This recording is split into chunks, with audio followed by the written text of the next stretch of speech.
U našem dućanu ima oko 780 artikala. Ovo su međimurski cekeri tradicionalni, rađeni od komušine, obogaćeni sa ukrasima, imamo velike, male. Lokalni proizvođači suvenira od keramike.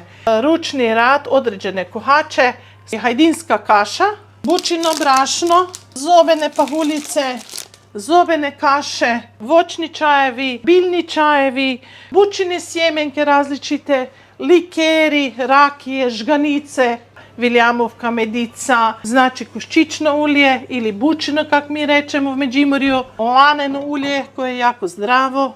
Različiti proizvodi od batata, mlinci poznati za našu gurmaniju, međimurska piva, Sveti Martin, međimursko, zaštićena autohtona sorta, pušipel, mađerka, evo balerina mađerka, merlo koji raste gore na Mađerkinom bregu.